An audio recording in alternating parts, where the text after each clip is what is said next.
테플러 법칙을 알아봐요. 테플러 법칙이란 테플러가 만든 행성 운동의 3가지 법칙인데요. 하나씩 알아가 보죠. 본 영상에서는 설명을 위해 지오지브라 클래식을 사용했습니다. 설명을 듣기 전 용어부터 알아볼까요? 우선 초점은 쉽게 말해 타원에 있는 두 중심입니다. 타원 궤도는 말 그대로 행성의 공전 궤도가 타원이라는 것이죠. 물리에서 굉장히 어려운 테플러 법칙이 쉽다고요?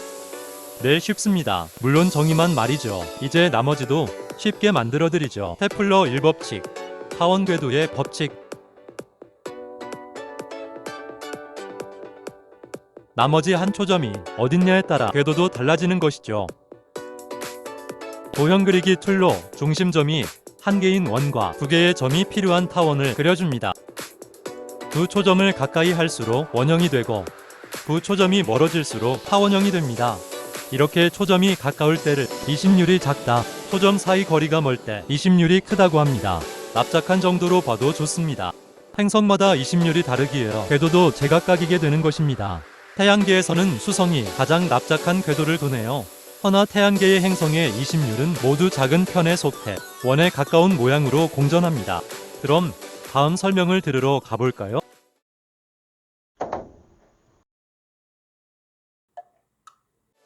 구성은 간단합니다. 타원형 궤도, 하나의 초점이 태양, 궤도 위 행성. 앞서 말했듯 태양계 궤도는 원에 가깝습니다. 여기선 확연한 차이를 위해 납작한 타원 궤도로 하죠. 먼저 태양과 행성을 잇습니다. 그리고 일정한 속도로 공전시키면 눈치 빠르신 분들은 알아보셨을 텐데요. 이런 식으로 공전한다면 선분이 같은 시간 동안 지나는 후 면적은 같을 수 없습니다. 그림으로 보면 더욱 잘 보이죠? 이제 우리는 이 법칙이 핵심을 알아볼 것입니다. 바로 속도죠.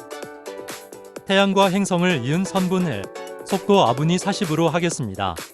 이때 속도는 왜 40R일까요? 사실 정확히는 속도는 루트 상수분의 R이 맞습니다. 물체가 도는 힘 구심력이 공전에서는 만율력과 같습니다. 때문에 이렇게 식이 유도된 것입니다. 다음 자료에서는 편의를 위해 속도 제곱을 이용하였습니다. 그럼 다시 공전 궤도로 돌아가 볼까요? 태양과 가까울 때 빨라지다가 멀어지면서 느려집니다. 그럼 같은 시간 동안 지난 면적도 이게 아니라 이렇게 되겠죠?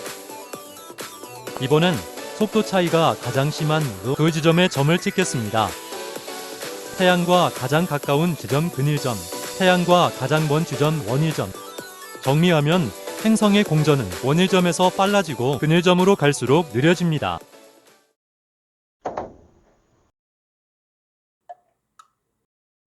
테플러 3법칙은 하나의 방정식만 외우면 됩니다. 궤도 주기와 장반경은 비례 관계입니다. 즉 장반경이 커지면 공전 주기도 커져야 합니다. 공전 주기는 속도와 반비례하죠. 즉 장반경이 커질수록 행성의 속도는 느려지고 공전 주기는 길어지는 것입니다.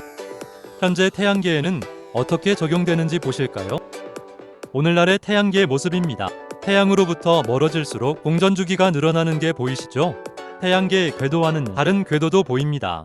바로 비교를 위해 추가한 헨리 해성 궤도인데요. 1986년에 마지막으로 지구에 접근했고 2061년에 다시 접근할 것이라고 예측하고 있습니다.